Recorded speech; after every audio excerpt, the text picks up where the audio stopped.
Imagine you're reading a story in English and you see the letter T and you think, how should I pronounce that T?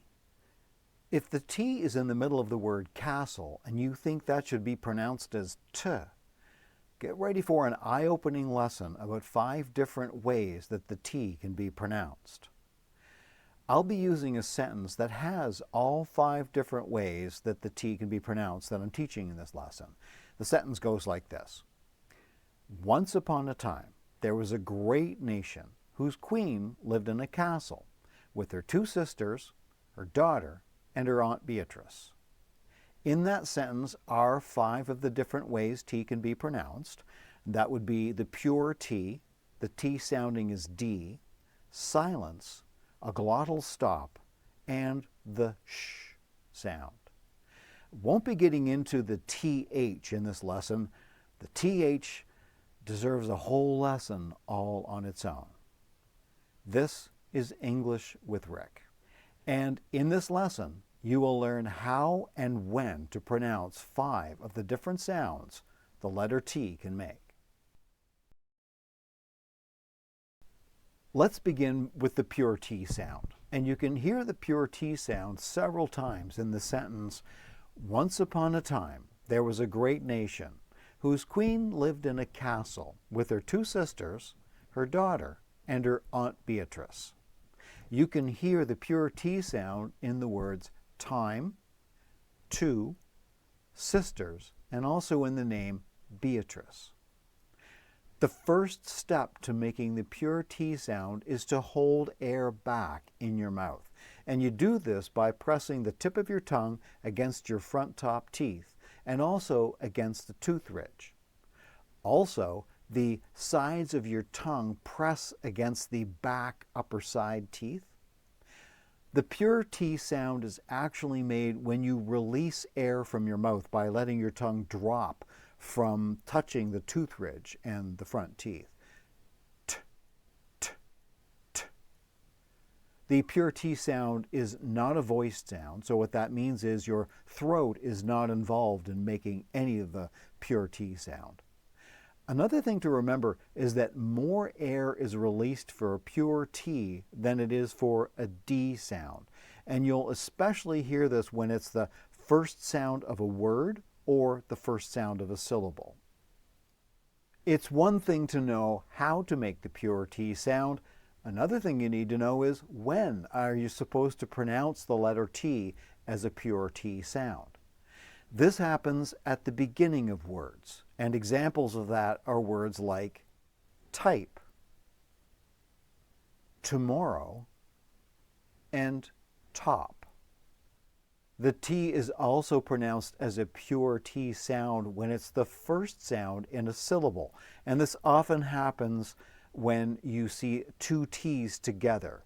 So an example of this would be in the word attack, also in the word activity, and potato. When you see a D in a word, it's pronounced like a pure T when it's after an unvoiced consonant sound.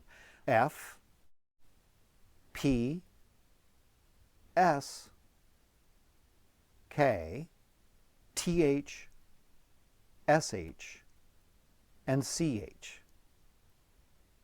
Some example words are stopped, kissed, and watched. I'd like you to listen to that sentence that you've been hearing and reading throughout this lesson so far, the one that starts off, once upon a time. But this time I'd like you to read, follow along, and listen for the T that sounds like a D. Once upon a time, there was a great nation whose queen lived in a castle with her 2 sisters, her daughter, and her Aunt Beatrice. Did you notice the T that's written there, the T that's spelled, but it's actually pronounced like a D? It's in the word daughter. The D sound is a lot like the T sound. One big difference, though, is that it's voiced. So the throat, or your throat, is used to make the D sound, but it's not for the T. But other than that, your tongue is in about the same place up near your tooth ridge and against your front teeth. You're blocking air that way. But one difference as well is that your tongue is a little bit further back from that tooth ridge than it is for the T sound. Your tongue does touch your side teeth at the back, and the D sound is made when the air is released. One thing is that less air is released for the D sound than there is for the T. Once again, it's important to know when you pronounce the T as a D. And this happens when the T is between a couple of vowels or diphthong sounds. In that case, it's pronounced as a D sound. Here are some examples of words that have the T pronounced as a D because it's between vowels or diphthongs. Fatty, daughter, bottle, and letter. I'd like you to listen to that sentence that you've been listening to throughout this lesson one more time. I want you to listen for the glottal stop. The glottal stop it's a T. You'll see a T written in the text, but it's like it's just stopped before it becomes a sound. So listen for that and watch for the T that's pronounced like that. Once upon a time, there was a great nation whose queen lived in a castle with her two sisters, her daughter, and her Aunt Beatrice. Could you tell where the glottal stop was? If you couldn't, just rewind this recording and play it again a few times, this part, and listen for the glottal stop. That T glottal stop sound is in the words great and aunt. And you can tell it's a glottal stop sound, and I use those words because if you go on the internet looking for more information about this sound, those are the words that you need to use. It's a stopping of air instead of a stopping and release of air, like with the T and the D, you're holding air back and then releasing it. But with a glottal stop, you're just stopping it. You're stopping it with your tongue. Your tongue is in the same position against the roof of your mouth, like at the front there where that tooth ridge is, behind the front teeth, and you just stop air there and don't release it. That makes the glottal stop sound. Sometimes the T glottal stop sound is made by stopping air in your mouth with your tongue, but also with your throat.